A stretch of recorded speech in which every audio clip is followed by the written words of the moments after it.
애굽에 거류하려고 그리로 내려갔으니 이는 그 땅의 기근이 심하였음이라. 그가 애굽에 가까이 이르렀을 때에 그의 아내 사레에게 말하되 내가 알기에 그대는 아리따운 여인이라. 애굽 사람이 그대를 볼 때에 이르기를 이는 그의 아내라 하여 나는 죽이고 그대는 살리리니 원하건대 그대는 나의 누이라 하라. 그러면 내가 그대로 말미암아 안전하고 내 목숨이 그대로 말미암아 보존되리라 하니라. 아브라함이 애굽에 이르렀을 때에 애굽 사람들이 그 여인이 심히 아름다움을 보았고 바로의 고관들도 그를 보고 바로 앞에서 칭찬함으로 그 여인을 바로의 궁으로 이끌어 들인지라. 이에 바로가 그로 말미암아 아브라함을 후대함으로 아브라함이 양과 소와 노비와 암수 나귀와 낙타를 얻었더라. 여호와께서 아브라함의 아내 사레의 일로 바로와 그 집에 큰 재앙을 내리신지라. 바로가 아브라함을 불러서 이르되 내가 어찌하여 나에게 이렇게 행하였느냐? 내가 어찌하여 그를 내 아내라고 내게 말하지 아니하였느냐? 내가 어찌 그를 누이라 하여 내가 그를 데려다가 아내를 삼게 하였느냐? 내 아내가 여기 있으니 이제 데려가라 하고 바로가 사람들에게 그의 일을 명하매 그들이 그와 함께 그의 아내와 그의 모든 소유를 보내었더라. 아멘. 기근이 들었을 때라는 말씀으로 목사님께서 말씀 증거해 주시겠습니다.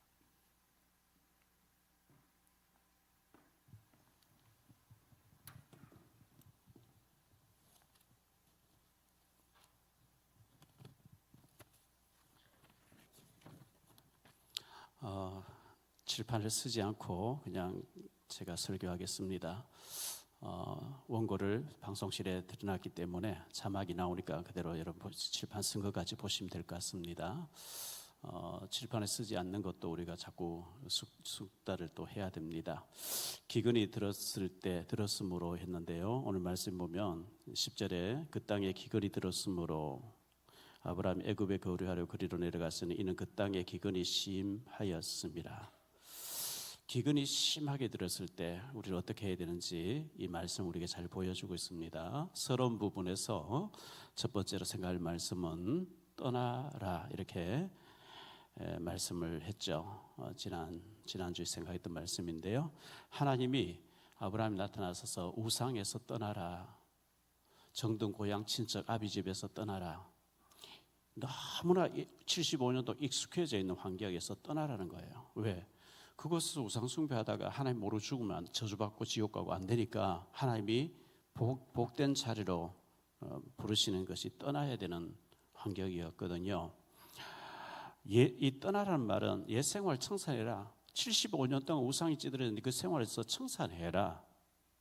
얼마나 익숙해요. 정든 태어난 고향에서 정든 사람들과 친척들과 가족들이 뭐 가족 집단 체제를 이루고 사는데 익숙해졌잖아요. 근데 하나님께서 거기서 그렇게 살다 죽으면 안 되기 때문에 다 옛 생활 청산하고 내가 네게 보여줄 땅으로 가라 이렇게 말씀했거든요. 제가 이제 목회자 되려고 하는 생각을 0.1%도 없었잖아요. 없었고 그저 초등학교 졸업하고 객지 생활하다가 방위 받고 난 뒤에 지금 처갓집인데 그때 이제 만나서 신학교 가야 된다. 제가 무슨 신학합니까? 제가 무슨 목회자입니까? 저는 말을 할 줄 모르고 학력도 안 되고 뭐 전혀 거기에 대해서는 제 관심이 없습니다. 제하고 방위 근무 같이 하던 사람 중에 선배 중에 신학대학 다니던 전도사 하던 분이 있었거든요. 그래서 물어보니까 신학하려면 고등학교 나와야 된다 하더라고요. 그래서 뭐 같이 믿음 생활하다 보니까 친하게 지내고 성가대도 같이 하고 이렇게 지낸 사람이 있는데 저는 뭐 신학교 목회자에 전혀 관심이 없기 때문에 그냥 관심이 없었죠. 그런데 이제 성경학교 가서 못 갑니다, 안 됩니다, 죽어도 아닙니다 할 때 하나님께서 장모님 통해서 자꾸 신학 가야 된다. 그래서 제가 자살하려고 하고 죽으려고 하다가 하나님 정말 제가 목회자 되는 것이 하나님 뜻이라면 장모님 통해서 얘기하지만 제게 직접 응답 주십시오. 그러면 제가 제 눈으로 제 마음으로 확신이 오면은 죽어도 가겠습니다. 그리고 제가 이제 일주일 금식기도 하는데 금식기도 한 번도 안 해봤잖아요. 안 해보고 바짝 말라서 44kg, 5kg 나갈 때 그때인데 일주일 동안 물만 마시면서 있으니까 잠든 것도 아니고 잠 깬 것도 아니고 막 속이 뒤틀리고 말이죠. 너무 이제 힘든 가운데 일주일 됐을 때 갑자기 새벽에 비몽사몽간이죠. 출애굽기 3장 4장 읽으라는 거 봤어요. 그 성경에 그때 뭐가 있니? 뭘 불 자다 보면 불 켜가지고 출애굽기 3장 4장 읽어보니까 모세 너 애굽 가서 네 동족을 이끌어내라. 그 모세가 내가 누군데 바로에 가겠습니까? 못 갑니다. 나는 입이 뻣뻣한 말을 못 하잖아요. 그때 하나님께서 누가 입을 지었느냐? 내가 너와 함께 하겠다 하라. 이게 나온단 말이에요. 제 눈으로 그걸 확인하고 나니까 더 이상 이제 변명거리가 없어진 거예요. 아, 정말 주님, 정말 저같이 모자란 사람도 목회 될 수 있습니까? 하나님 정말 이걸 확인해 주시니 하나님 뜻이면 가겠습니다. 이래가지고 얼마나 제가 비유가 없고 이러면 그 이제 시골 교회 면사무소 교회 목사님이 굉장히 그 정치꾼 목사였거든요. 성경학교 교장을 했고 경중노회라고 하는 그 노회에 막 100몇 개 교회를 완전히 마음대로 막 휘저은 사람이에요. 교회 문제 나가서 목사 목 쳐버리고 또 이제 그중에서 또 뭐 봉투 받고 막 굉장한 정치꾼이었거든요. 그 목사님 찾아가서 성경학교 3월 달에 3월 첫 주 개강인데 지금 5월 달 지금 중순됐는데 이제 곧 방학해야 될 텐데 지금 가지 않고 내년에 가면 안 되겠습니까? 안 된다는 거예요. 지금 가야 된다는 거예요. 그러면 제가 학교 가서 올리고 이런 것도 자신이 없고 그 뭐 녹음 테이프 같은 집에서 하는 방법 안 돼. 그런 게 없대요. 구경하기 위해서 한번 따라가자. 따라가니까 그 다음날 등록시키고 인사시켜버린 거 있죠. 학생들 성계학교 학생들이 한 3, 40명 또 저쪽에 신학교 학생들이 신학교 분교학교 학생들이 한 20명 뭐 한 5, 60명 되는 것 같아요. 인사를 시켜버린 거 소개를 시켜. 그래서 앉아서 이제 뭐 벌써 한 2달간 공부했는 노트를 적으면서 앉아있는데 그냥 눈물이 줄라는 거예요. 계속해서 제 마음속에 하나님 저 자신도 없고 저 안 되는데 왜 저를 불렀습니까? 그 생각밖에 안 들고 계속 우는 거죠. 그냥 공부하면서도 울고 뭐 때문에 저를 부르십니까? 제가 어떻게 해냅니까? 이게 뭘까 같으냐면요, 애굽에 있는 이스라엘 백성 하나님께 모세를 보내서 출애굽시켜 광야로 해놨더니만은 애굽에 쓸 때 좋았는데 왜 하나님은 우리를 끌어냈으면 그 똑같은 환경이죠. 똑같은 생각이죠. 왜? 체질이 이 기도하는 체질이 안 돼 있고 믿음의 체질이 안 돼 있고 하나님의 어마어마한 능력을 체질이 안 돼 있고 하나님 제가 농사지으라 하면 농사 지을 테고 뭐 힘든 일을 할 텐데 왜 저 이거 달란트 없는데 저를 목회자를 부르셔서 뭐 이런 식으로 계속 울고 있었거든요. 그게 할렐루야 아멘 하고 막 이렇게 신나게 공부하고 하나님 앞에 성령 충만 이래야 되는데 그 체질이 그래 안 돼 있단 말이죠. 오래 뿌리 내린 24년 동안 살아왔던 그 불신앙 체질이 딱 체질되어 있기 때문에 그렇게 울고 슬퍼하고 탄식하고 있었던 거예요. 그 속는 건데 그때는 속는 것을 몰랐어요. 그 떠나라 이것은 환경을 바꾸고 생각 바꾸고 체질 바꾸고 네 세상에 눈에 보이지 않는 악한 영에 속으면서 네 계획대로 네 야망대로 네 마음대로 살던 거 완전히 내려놓고 하나님 체질로 하나님의 능력으로 하나님 배경으로 완전히 바꾸라는 것이 이제 떠나라는 것이었고요. 서론의 두 번째로 너는 복이 될지라 그랬잖아요. 너는 복이야. 하나님의 복을 너를 통해서 나타낼 거야.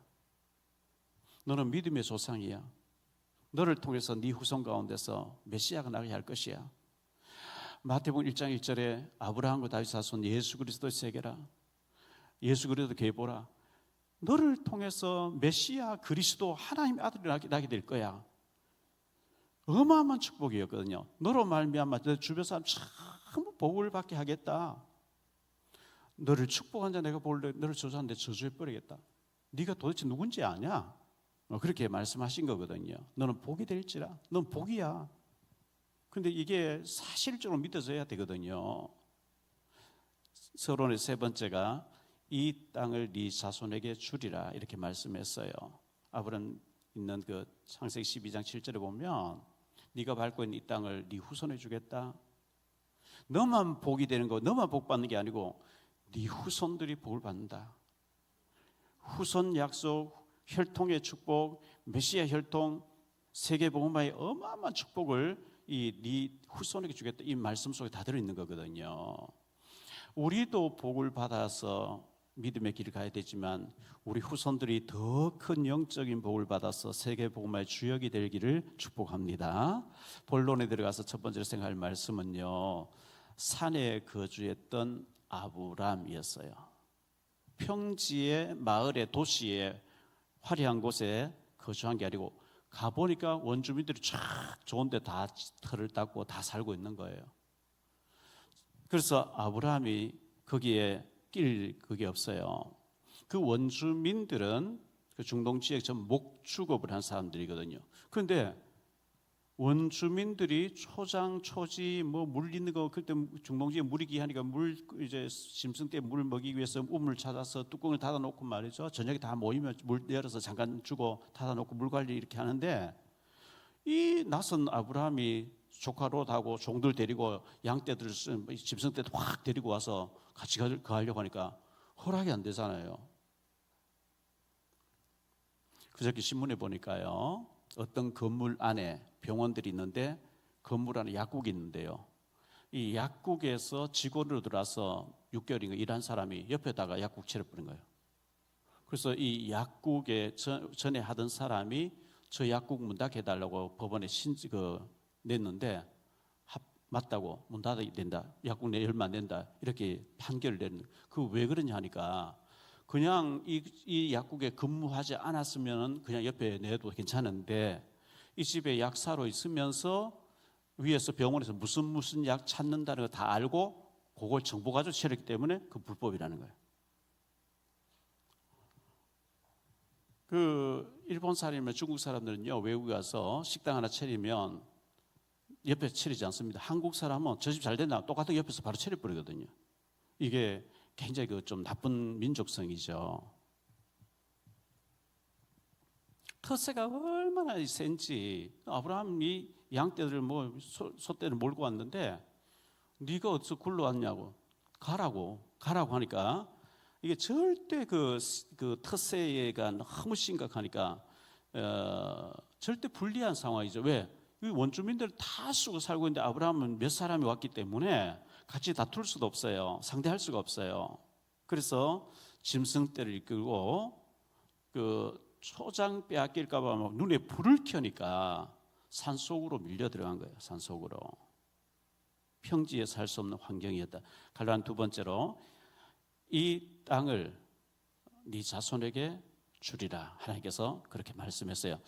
그러면 하나님 이 사람 싹 뭐 이사가게 하든지 없애버리든지 뭐 어떻게 해놓고 이 땅을 네게 주겠다 하면 역시 하나님 참 멋있게 준비해놓고 내게 주시려고 하는구나 이렇게 할 텐데 원주민들 다 텃세 부리고 있고 강하고 말이죠. 도저히 그 상대할 수 없이 거칠게 나오고 하는데 근데 하나님은 이 땅을 네 자손에게 준다 이렇게 말씀하는 거예요. 그 현실하고 하나님 말씀은 너무 안 맞는 것 같아. 떠나는 것도 안 맞고 와서 보니까 또 현실이 안 맞는 것 같고 말이죠. 언약의 약속 말씀하고 이게 안 맞는 것 같은데 문제는 아직 아브라함이 자녀가 없다는 거예요. 자녀가 없는데 네 자손에게 이 땅을 주겠다. 이 말씀은 자손 준다는 얘기잖아요.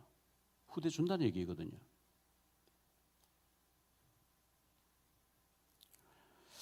우리가 부모 세대에서 우리가 잘 되는 거 우리 뭐 밥 세 그릇 먹으면 되고요. 너무 많이 먹어서 문제가 나잖아요. 그냥 밥 먹으면 되고 중요한 것은 우리 자녀들과 손주들과 후대들이 잘 되는 게 우리가 정말 잘 살다 가는 거지 우리가 뭐 잘 되는 거 기성 세대 우리 어른 세대에 잘 되는 그건 뭐 별 의미가 없어요. 정말 우리 아이들 어떻게 공부시키고 어떻게 믿음 생활 잘하게 해서 세계적인 인물 만들고 정말 세계 복음화를 위해서 잘 키울 것이냐 그게 이제 우리 기성세대의 소원인데 하나님께서는 네가 좀 고생되겠지만 이 땅 지금은 이렇게 보이지만 이 땅 전부 네 후손에게 주려고 내가 준비해놨다 이 후손에게 주겠다 이렇게 말씀한 거예요. 그래서 정말 우리 후손을 위해서 기도해야 되고요. 그 핀란드 전 총리였던 에스코 아호라고 하는 사람이 핀란드 굉장히 러시아 옆에 붙어 있고 조그만 나라잖아요. 그런데 핀란드를 아주 선진국의 대열에 올렸던 사람이 에스코 아호 총리인데 서울 포럼에 와서 전에 한 얘기가 지혜로운 부모는 후손들이 따먹을 수 있는 과일나무를 미리 심어놓고 가꾼다 이렇게 얘기를 했거든요. 우리가 어떻게 하면 우리 자녀들이 이 믿음 안에서 잘 자랄 것인가 세계복음화를 위해서 언약 속에 자랄 것인가 이거 놓고 우리가 기도해야 되고 우리 교회도 정말 아이들 자라는 아이들이 교회에 와서 세계적인 꿈을 꾸고 세계복음화 꿈을 꾸고 자랄 수 있도록 아이들의 공간으로 우리 다 만들어야 되는데 제가 계속 고민하고 있습니다. 지금 너무 아이들 교육시키는 힘드니까 아이를 낳지 않는 이제 출산을 하지 않는 이런 세대를 맞이해서 굉장히 위험하거든요. 심각하거든요. 지구상에서 대한민국이 제일 빨리 없어질 소멸될 나라라고 하는데 이거 정말 잘못돼 가고 있는 거고요. 이 다산의 축복 계속 일으켜야 돼요. 그저께 신문에 보니까 국민의힘 국회의원 된 이번에 어떤 사람이 자녀를 5명 낳은 거예요. 어린애부터 5명의 애들하고 그 부부가 사진을 찍어 조선일보 일면에 딱 나왔는 거예요. 어떻게 해서 그래서 이 아이들 5명까지 낳을 수 생각했냐 하니까 하나 낳고 나서 다음 애가 어떻게 태어날지 너무 기대되더라는 거예요. 또 낳고 5명 낳았다는 거예요. 참 생각을 잘한 거죠, 이제. 지금 어렵다고 지금 생각하면 안 돼요. 앞으로 이 아이들이 주인공 돼서 30년 뒤를 생각해요.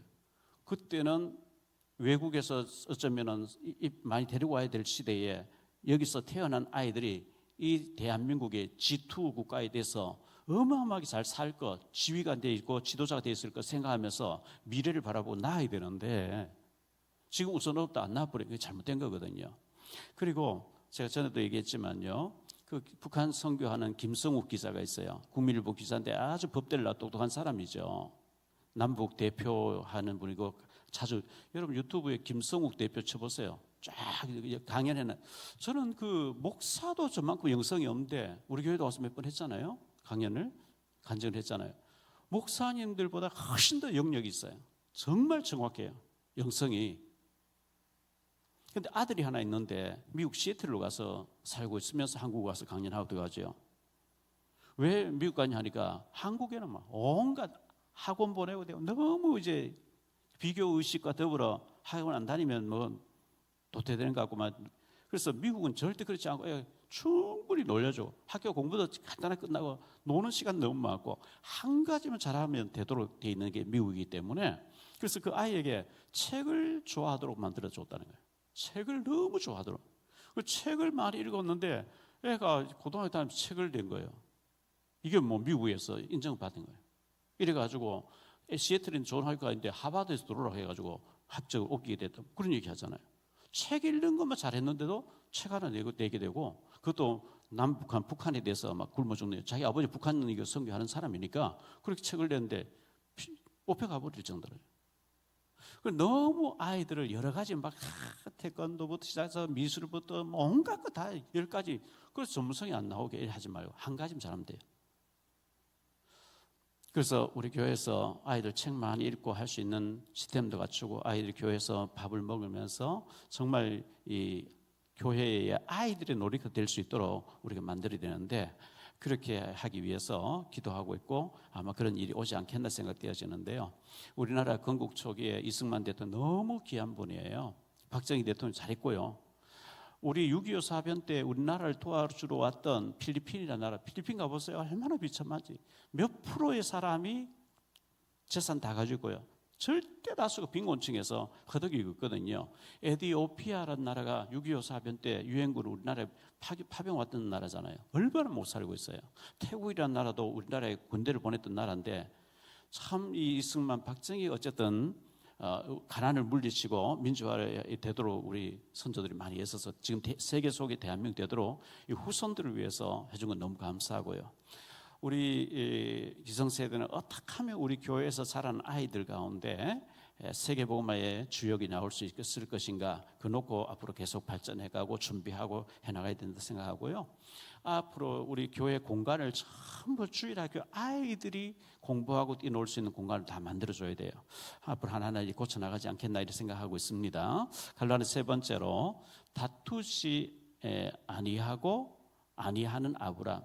그 원주민들과 다투고 싸우고 막 치고받고 하는 게 아니고 세적으로 분리하고 다투봐야 안 되니까 그냥 양보하고 그냥 뭐 알았다고 하고 산속으로 들어간 거예요. 산속에 깊은 산속에 안 따라오니까 불편하니까 안 따라오니까 산속에 들어갔어요.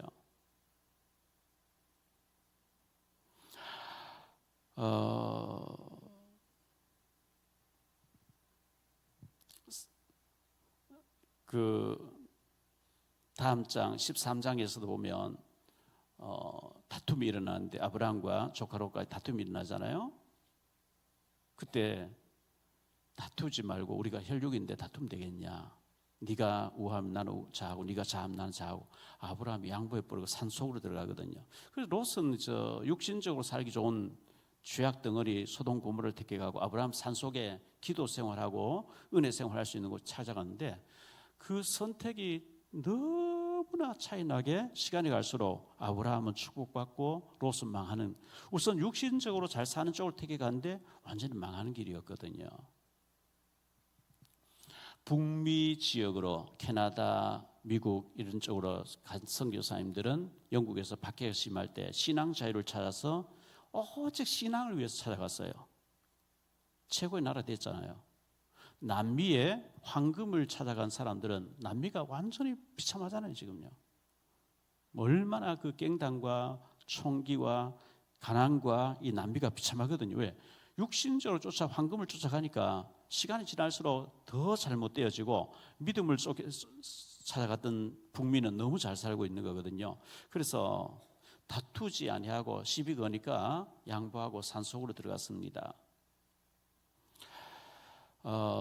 크게 두 번째로 생각할 말씀은요, 기근이 심함으로 이렇게 기록되어 있습니다. 기근이 심함으로, 기근이 들었을 때에. 그래서 갈라는 첫 번째로 심한 기근이 왔습니다. 10절 말씀에 다시 한번 보죠. 그 땅에 기근이 들었으므로 아브라함이 애굽에 거류하려고 그리로 내려갔으니 이는 그 땅에 기근이 심하였습니다. 산속에 있는 아브라함에게 비가 많이 오고 소장도 많아지고 산속에서도 생활하기 좋아지도록 열매도 많이 있고 이러면 좋은데, 기근이 심하고 비도 오지 않고 막 초목이 다 말라버리고 풀도 없고 이러니까 너무나 살기 어려운 거죠.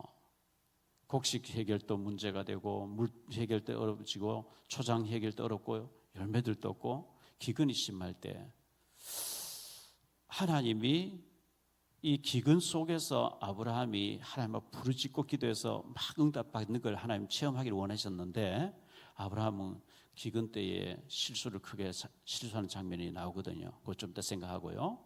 제가 총신대학원 다닐 때 용인 양지에 학교가 있는데 전도사 때 그랜저, 지금 말하면 에쿠스 같은 걸 차죠. 그 처음 나왔을 때 그런 걸 차를 몰고 다니면서 교수님 늘 모시나서 식사 대접해주고 옷도 사주고, 공부 안 하는데도 점수도 잘 나오고 돈도 너무 잘 쓰고. 왜? 부잣집 아들이니까, 장로님 아들이고 아니면 목사님 아들인데 너무 이제 부유하니까. 그런데 시간 지나고 보니까 목회를 못 하고 있어요. 고생을 안 해봤으니 목회를 못 하는 거죠. 얼마 전에 제 대신대학원에 교수로 있는 친구 동창 목사님, 박사 목사님 만났는데요. 최근에 만든 원우 수첩이라고 동창들 다 나와 있는 수첩을 주더라고. 보니까 너무 그 화롭게 다니던 사람들이 주소만 나와 있고 교회가 없어요. 목회를 못 하고 있다는 거죠. 학교 다닐 때 시권 끌을 돈도 없고 늘 기도굴에 올라가서 주기철 목사님 기도굴, 손양 목사님 기도굴 막 기도굴에서 금식하면서 울부짖고 하는 사람들이 다 목회를 잘하고 있는 거예요. 하나님이 기근을 겪게 하시는 거거든요. 이 기근 때에 우리가 하나님 앞에 정말 엎드리고 체험을 하고 이렇게 할 때인데, 여러분에게 심한 기근이 있습니까? 그때를 잘해야 됩니다. 갈라 두 번째로 기근 때 부르짖어야 한다 그랬어요. 하나님 앞에 부르짖어 기도해야 되거든요. 요셉이 응답받을 때가 기근을 앞두고 응답받았어요. 왕이 꿈을 꿨는데 왕은 이 해석, 분명히 이건 뭔 징조가 있는 꿈이다. 살찐 소 7마리가 파리한 소를 잡아먹고 또 풍성한 이삭을 마른 이삭이 와서 뜯어먹는 거 읽어보면서 이게 뭘까 할 때에 요셉이 딱 서서 왕이 꿈꾸는 꿈은 하나입니다. 앞으로 7년 풍년 듭니다. 그 후에 7년 기근 듭니다. 이거 틀림없이 하나님이 왕에게 두 번 보여주셔서 왕이 하나님 시작하신다는 증거이기 때문에 왕은 똑똑한 장관 총리를 세워가지고 전국에 창고를 세워서 풍년 들었을 때 잔뜩 저장해놨다가 기근 들을 때 그걸 식량을 팔아서 세계 경제를 다 장악하십시오. 왕이 들어보니까 요셉 꿈 해석이 막 기가 막히는 거죠. 즉석에서 결제 반지, 인장 반지를 빼서 요셉 손을 깨워주면서 네가 총리해라. 너의 허락 없이는 오늘부터 손발 놓을 자가 없게 만들겠다 하면서 그렇게 만들어줬거든요. 요셉이 응답 받을 때가 바로 기근 때였고, 풍년 들었을 때 창고에 잔뜩 쌓아놨다가 기근 때 식량 팔고 있는데 2년 지났을 때에 형들이 식량 사러 와서 만나잖아요. 열왕기상 17장 8절로 24절에 보면 사르밧 과부도 기근 때에 엘리야를 자기 집에 모시면서 기근 때에 3년 6개월 동안 혜택을 받고 아들이 죽어도 살아나는 기적을 체험하거든요. 열왕기하 8장 1절 6절에 보면 수넴 여자도 기근 때에 엘리사가 나타나서 여호와께서 앞으로 7년 동안 기근 든다 해서 너는 블레셋 지에 가서 7년 동안 지나다가 와라. 그 7년 동안 블레셋가 있다 오니까 자기 집에 다른 사람 살고 있고 논밭 전지도 다른 사람 다 붙이고 있는데 내가 하니까 아니다. 내가 버리고 왔는 거 우리가 지금 이렇게 하고 있는데 못 준다. 그때 왕에게 하소연하려 들어가는데 왕이 엘리사의 종 게하시를 불러놓고 엘리사 선지자에게 일어났던 일을 다 얘기해라 해서 이 게하시가 왕에게 수넴 여자 얘기할 때 수넴 여자도 나타난 거예요. 그래서 왕이요, 제가 방금 얘기했던 수넴 여자 바로 저 여자입니다 하니까 왕이 확인해보고 근데 어떻게 해서 내게 왔냐? 예, 내가 엘리사 선지자 지시를 받고 7년 동안 블레셋지에 가 있었는데 지금 돌아와서 오니까 집에 다른 사람 살고 있으면 집도 안 내놓고 밭에 논밭 전지도 다른 사람 붙이고 있고 안 내놨습니다 하니까 왕이 특별 장관을 임명해가지고 7년 동안 먹은 거 다 토해내고 돌려주라고. 그렇게 이제 기근 때 그런 응답 받는 게 열왕기하 8장 1절 6절에 기록되어 있단 말이죠. 사실 우리가 기근이 없으면 하나만 찾아요.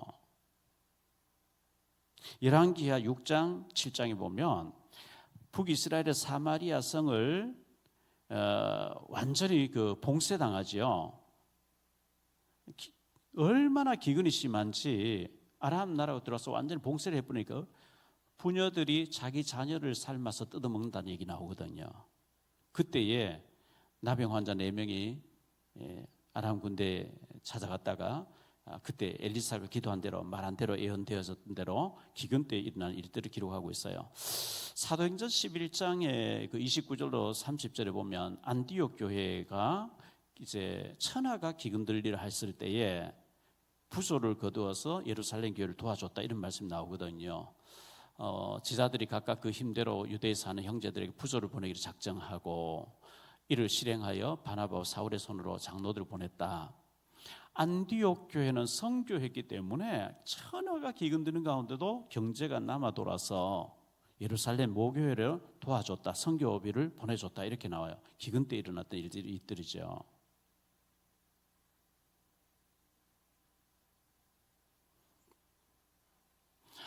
빌립보서 3장 8절에 보면 바울 사도가 예수님 만나고 난 뒤에 변화된 삶을 얘기하는 가운데 빌립보 3장 8절 얘기합니다.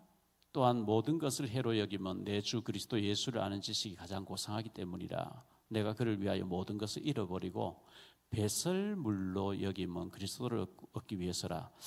바울이 전에 예수님 만나기 전에 그렇게 성공 가도를 향해서 가말리엘 문화에서 최고의 공부를 하고 바리새인으로서 대제사장에게 공문을 받고 인정을 받고 사형 집행하는데 집행관으로 나가 있고 참관으로 나가 있고 체포조를 데리고 가고 하던 그 세상의 화려한 모든 것들이 바울이 주님 만나고 나니까 배설물이구나. 화장실 냄새나 더러운 거구나. 이 정도까지 변했거든요. 진짜 주님 만나고 나면 이런 변화가 일어나야 되는 게 정상이거든요. 빌립보서 4장 12절 13절에 보면 이런 말씀이 나옵니다. 빌립보서 4장 12절 13절인데요. 바울 사도가 뭐라고 얘기하는지 나는 비천에 처할 줄도 알고 풍부에 처할 줄도 알아. 모든 일 곧 배부름과 배고픔과 풍부와 궁핍에도 처할 줄 아는 일체의 비결을 배웠노라. 내게 능력 주신 자 안에서 내가 모든 것을 할 수 있느니라.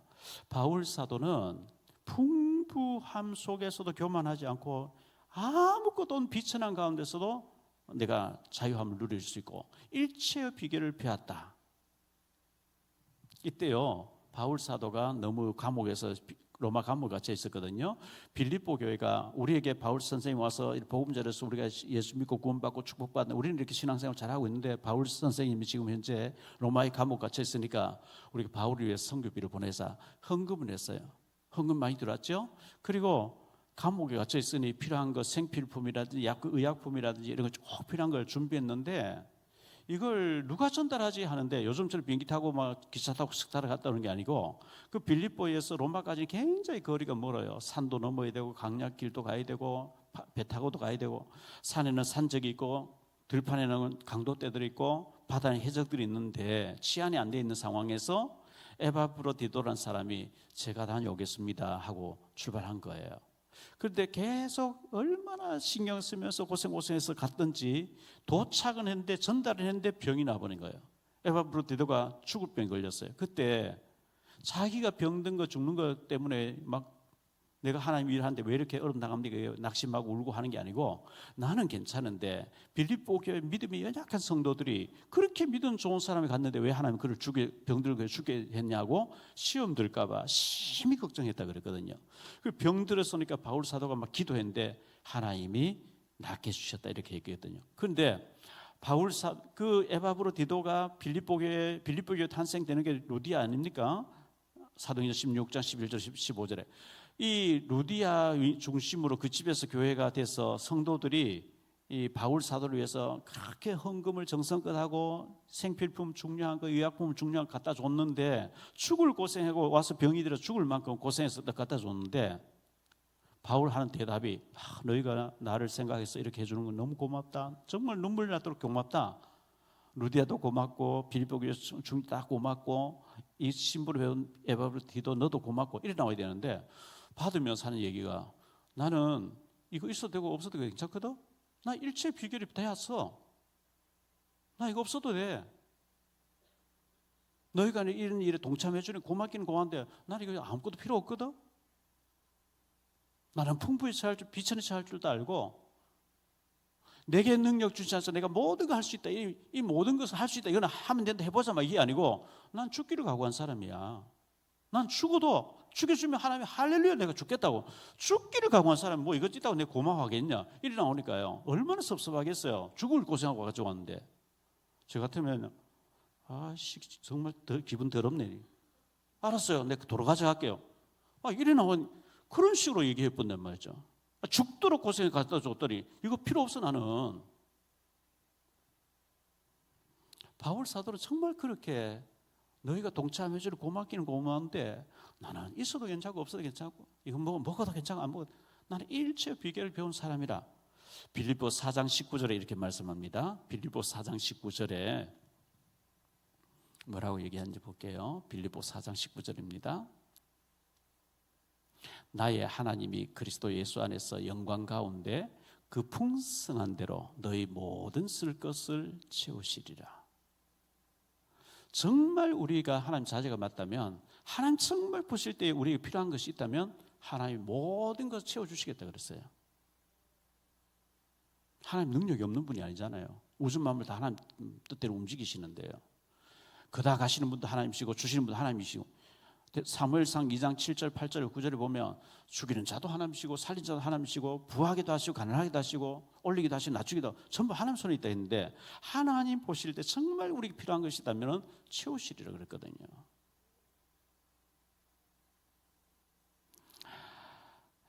갈라리 세 번째로 점점 남방으로 옮겨간 아브라함이에요. 자꾸 시비를 거리니까 여기 가서 산속에 있으면 또 시비 걸고 또 저기 가서 있으면 또 시비, 그 좀 악한 사람 있잖아요. 어디서 네가 굴러왔냐고 와서 시비 걸고, 그래서 장막을 쳤다가 또 뽑아가 또 옮겨 심어 또 갔다가 또 장막 쳤다가 또 와 시비 걸고 또 옮겨가고 계속 밀려서 옮겨가는데, 12장 9절에 보니까요, 12장 9절에서는 점점 남방으로 옮겨갔더라 이렇게 있거든요. 점점 남방으로 옮겨갔더라. 이 남방이란 말이 원어의 네게브라는 곳이에요. 네게브란 말은 애굽하고 이스라엘 나라 가나안 땅하고 경계선 지역이에요. 국경지대예요. 네게브로 옮겨갔다는 얘기거든요. 자꾸 시비 거니까 밀리고 계속 이렇게 밀려가다 보니까 국경지대까지 온 거예요.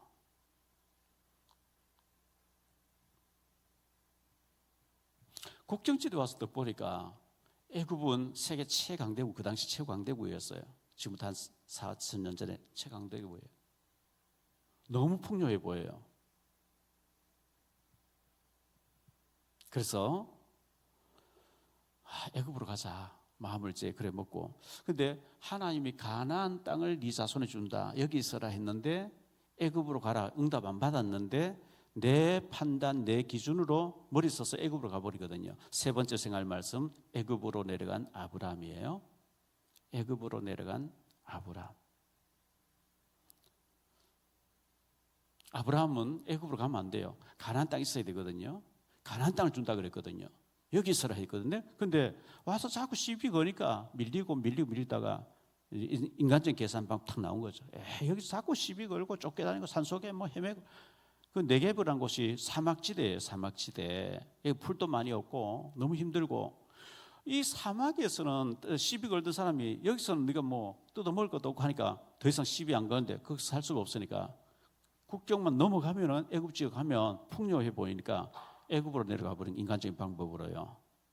우리가 이런 부분을 참 조심해야 되거든요. 갈라는 첫 번째로 기도 응답 아닌데 갔단 말이죠. 10절 말씀을 다시 보면요, 그 땅에 기근이 들었으므로 아브라함이 애굽에 거류하려고 그리로 내려갔으니 이는 그 땅에 기근이 심하였습니다. 너무 어려우니까, 너무 기근이 심하니까 우리는 기근이 없고 평안하고 풍족하고 풍성하고 평안하고 이렇게 되기를 원하죠. 정말요, 저와 여러분이 진짜 풍요하다, 경제가 많고 너무너무 잘 나간다, 신앙생활 하겠습니까? 너무 돈이 많으면 라스베가스 가서 뭐 하고 있을지도 몰라요. 게임하고 있을지도 몰라요. 하나님이 우리의 것을 거다 가버리고 기근 속에 심한 기근을 만나게 해서 정말 하나님밖에 없군요. 나는 옴짝달싹 못하겠네요. 하나님 주시지 않으면 저는 죽을 수밖에 없네요. 기근 속에서 하나님 우리를 연단하신단 말이죠. 오직에 답을 내기를 원하시거든요. 하나님이 애굽으로 가라 하지 않았는데 인간적인 방법으로 이 아브라함이 애굽으로 가자, 애굽으로 국경을 넘어서 애굽으로 가버렸습니다. 여기에서 실수가 나오는 거거든요. 갈라는 두 번째로 염려와 대책이라 그랬어요. 너무 기근이 심하니까 염려하다가 대책을 세우는데 성령인도 아닌 인간적인 대책을 세우는 거거든요. 11절로 13절에 보니까 그가 애굽에 가까이 이르렀을 때에 그의 아내 사레에게 말하되 내가 알기에 그대는 아리따운 여인이라 애굽 사람이 그대를 볼 때 이르기를 이는 그의 아내라 하여 나는 죽이고 그대는 살리리니 원하건대 그대는 나의 누이라 하라. 그러면 내가 그대로 말미암아 안전하고 내 목숨이 그대로 말미암아 보존되리라 하니라. 이거 하나님 방법, 하나님 뜻이 아니거든요. 너를 축복하는 내가 복을 너를 저주하는 내 저주해 버리겠다. 너를 통해서 전 세계 다 복을 받게 하겠다. 넌 축복의 주인공이다. 창세기 12장 3절에 얘기했잖아요. 그런데 염려를 땡겨 하는 거야. 하나님 응답 아닌 곳에 가 있으니까 염려되니까 염려를 가불해서 땡겨서 하는 얘기가 그대는 아름답고 나의 아내라고 생각해서 나는 죽이고 그대는 살릴 것이기 때문에 동생이라 그래라. 동생이라 하니까요, 바로왕이 자기 마누라한테 데려가 버린 거예요. 부인 빼앗기고 바로왕이 처남이라고 생각해가지고 뭐 양도 주고 이래서 짐승을 줬어요. 그거 가지고 제일 중요한 부인을 빼앗겨버려, 와이프를 빼앗겨버렸어요. 창세기 12장 3절 다시 볼까요? 너를 축복하는 자에게 내가 복을 내리고 너를 저주하는 자에게 내가 저주하리니 땅의 모든 족속에 너로 말미암아 복을 얻을 것이라 하신지라. 이 말씀을 믿으면은 자기 당당한 부인이라 그래야죠. 부인이라 하면은 손 안 대요. 그런데 땡겨가지고 염려해가지고 가상해가지고 염려해가지고 부인 때문에 나를 죽이면 어떡하냐, 동생이라 그래라 이래가지고 진짜 이제 망하게 되는 거거든요. 베드로전서 5장 7절로 9절에 말씀합니다. 너희 염려를 다 주께 맡기라. 이는 그가 너희를 돌보심이라. 근신하라 깨어라 너희 대적 마귀가 우는 사자같이 두루다니며 삼킬 자를 찾나니 너희는 믿음을 굳건하게 하여 그를 대적하라. 이는 세상에 있는 너희 형제들도 동일한 고난을 당하는 줄을 알미라. 근신하라 깨어라 너희 대적, 너희 염려를 다 주께 맡겨라. 우리 염려를 다 주님께 맡겨야 되는데 못 맡기는 거예요. 주님이 내 기도 들어주겠니? 내 염려 맡긴다고 해결해 주겠냐? 안 맡기잖아요.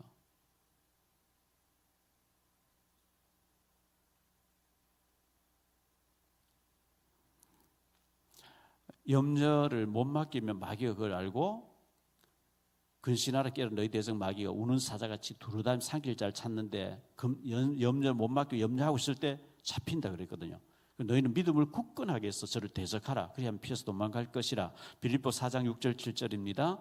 아무것도 염려하지 말고, 이 말은 염려거리가 많다는 거예요.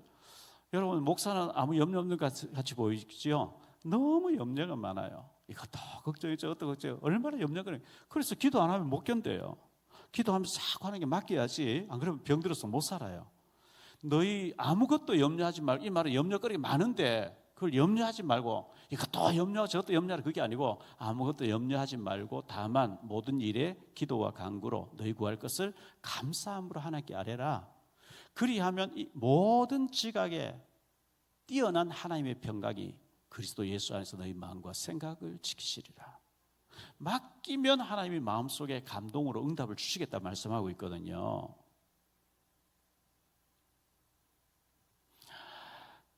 요한일서 4장 18절에 염려하는 데는 형벌이 따른다 그랬어요. 욥기서 3장 25절에 욥이 못 맡기고 계속 밤낮으로 염려했다 그랬거든요. 자기 자녀들 하나님 잘 섬기는데 혹시나 마음으로 범죄했으면 어떡하냐 염려하는데 나의 염려하던 것이 내게 화가 임했다 그랬거든요. 염려하고 안 맡기니까 사탄이 공격한단 말이죠. 갈라디아 세 번째로 아내를 빼앗김과 하나님의 개입이라 그랬어요. 아내를 동생이 하니까 빼앗겨버려요. 빼앗겼는데 하나님 개입하는 거예요. 자, 14절로 20절 한번 볼까요? 아브라함이 애굽에 이르렀을 때에 애굽 사람들이 그 여인이 심히 아리따움을 보았고 바로의 고관들도 그를 보고 바로 앞에서 칭찬함으로 그 여인을 바로의 궁으로 이끌어들인지라. 이에 바로가 그로 말미암아 아브라함을 후대함으로 아브라함이 양과 소와 노비와 암수 나귀와 낙타를 얻었더라. 여호와께서 아브라함의 아내 사레의 일로 바로와 그 집에 큰 재앙을 내리신지라. 바로가 아브라함 불러서 이르되 내가 어찌하여 나에게 이렇게 행하였느냐? 네가 어찌하여 그를 내 아내라고 내게 말하지 아니하였느냐? 네가 어찌 그를 누이라 내가 그를 데려다 아내를 삼게 하였느냐? 내 아내가 여기 있으니 이제 데려가라 하고 바로가 사람들에게 그의 일을 명하며 그들이 그와 함께 그의 아내와 그의 모든 소유를 보내었더라. 아브라함이 거짓말했는데 하나님이 바로를 죽이려고 하면서 돌려보내라. 하나님 지키시는 거 있죠. 우리가 연약해서 우리가 불신하고 우리가 실수하고 우리가 넘어지고 우리가 잘못하는데 하나님은 불신자를 막고 죽이려고 하면서 우리를 보호하는 것을 보여주거든요. 자, 여기에서 많은 사람들이 의심을 합니다.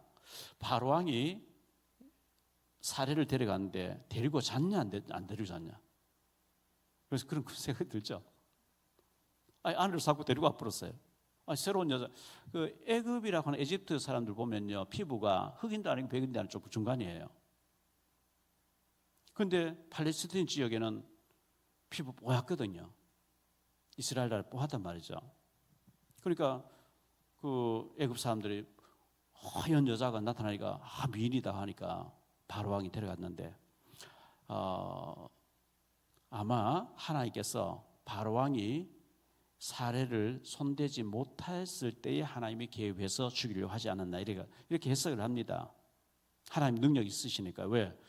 이 사라를 통해서 이삭이 태어나고 야곱이 태어나고 요셉의 언약의 계보, 예수님 계보를 이어가야 되는데 바로 왕이 지금 장난치니까 물론 아브라함 실수했지만요, 하나님 개입하셔서 돌려보내라, 안 그러면 죽인다 이렇게 나온 거거든요. 그래서 뭐 불신자가 어찌해서 네가 내게 거짓말했냐 이렇게 나왔잖아요. 그래가지고 추방합니다. 결국은 13장에 보면 결국은 네겝으로 다시 돌아오는데 언약 밖에 갔다가 죽을 위기를 만났다가 다시 아브라함이 가나안 땅으로 돌아오는 장면이 나오는데 결론적으로 말씀드렸습니다. 기근 때 결론이 첫 번째로요. 기근 때 우리는 기도해야 됩니다. 기근을 당하면서도요, 기도할 줄 모르고 염려하고 있으면 마귀 가져 놀아버려, 팔을 쳐버려요.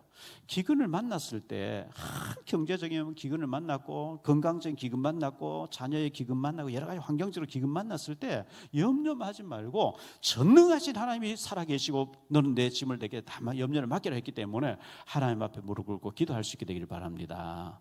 에레미야 33장 1절로 3절에 뭐라고 얘기합니까? 에레미야가 아직 시위대 뜰에 갇혀 있을 때에 여호와의 말씀이 그에게 두 번째로 임하니라. 이르시되 이를 행하시는 여호와, 그것을 만들며 성취하시는 여호와, 그의 이름을 여호와라는 이가 이와 같이 이르시도다. 너는 내게 부르짖으라. 내가 네게 응답하겠고 내가 알지 못하는 크고 은밀한 일을 네게 보여주리라. 언제요? 부르짖을 때 보여주겠다. 기도해야 됩니다. 전도서 7장 14절인데요. 형통한 날에는 기뻐하고 공고한 날에는 되돌아보아라. 이 두 가지를 하나님이 병행하게 하사 사람이 그의 장래 일을 능히 헤아려 알지 못하게 하셨느니라. 형통한 날을 기뻐하는데 공고한 날, 기근 만났을 때는 이게 어디서 이 기근이 시작됐지? 아, 내가 불신앙하기 때문에 왔구나. 빨리 원위치를 찾아서 회복하라는 거거든요. 하나님이 굶겨 죽이시려고 아브라함을 가나안 땅으로 데려왔고 기근을 만나게 하신 게 아니거든요. 기근을 통해서 하나님 능력을 체험할 수 있도록 부르짖고 기도하면서 기근 속에서 하나님이 어떻게 응답하시는지 봐야 되는데 아브라함 그걸 참지 못하고 머리 써서 애굽으로 갔다가 부인 빼앗기고 이런 일을 낭패를 당했는데요. 두 번째로 낭패를 당함이라 그랬어요. 응답 아닌데 가버리고 거짓말 해버리니까 낭패를 당하죠. 아내를 빼앗기고 이 사례를 빼앗기고 뭐 속수무책 입도 한번 뻥긋 못하고 가슴앓이 하고 있었거든요. 아니, 마누라 빼앗겨버렸는데 근데 그때 하나님이 개입하셨어요. 바로를 죽이려고 하면서 돌려보내라. 돌려보내지 않으면 내가 너를 감투 죽이겠다 이렇게 나와서 뭐 어찌해서 하면서 돌려보내가지고 바로 찾아왔습니다. 세 번째로 생각할 말씀은요, 다시 돌아옴이라 그랬어요. 애굽에 갔다 혼나고 추방당해가지고 다시 네겝으로 그 국경지대 남방으로 다시 돌아왔다 그랬어요. 그 13장 1절에 보면 네겝으로 올라가니 그랬어요. 그 네겝가 남방이거든요. 12장 9절에 남방이거든요. 국경지에 다시 돌아왔어요. 우리가 응답 아닌 곳에 내가 머리 써서 가버리면 굉장히 손해를 보고 많은 어려움을 겪고 원위치로 돌아오게 되는데 낭패를 당하고 죽을 고생하고 꼭 깨닫는 것보다는 기도하는 가운데 응답 아닌 곳에 가지 않고 평안한 가운데 응답받는 저와 여러분 되시기를 예수님 이름으로 축복합니다. 기도합니다. 주님 감사합니다. 아브라함이 정든 고향 친척 아비 집을 떠나서 가나안 땅에 도착했는데 가보니까 원주민들이 좋은 곳 다 차지하고 있고 유목민들이기 때문에 네가 어디서 굴러왔느냐고 접근하지 못하게 하고 추방당해 산속으로 들어갔는데 기근까지 만나니까 너무 고달프니까 기도하면서 하나님이 그 가운데 기근 속에서 응답하시는 걸 하는 체험해야 되는데 참지 못하고 머리 써서 애굽으로 가버렸는데 큰 어려움을 겪었습니다. 우리가 경제적으로 환경적으로 여러 가지 건강적으로 사역적으로 기근을 만났을 때 갈등할 때에 부르짖고 기도하는 가운데 하나님의 능력을 체험하게 될지언정 내가 머리 쓰고 기도 응답이 아닌 곳으로 갔다가 실패하는 일이 없도록 주님 우리에게 은혜를 다하여 주옵소서. 주 예수 그리스도 이름으로 기도하옵나이다.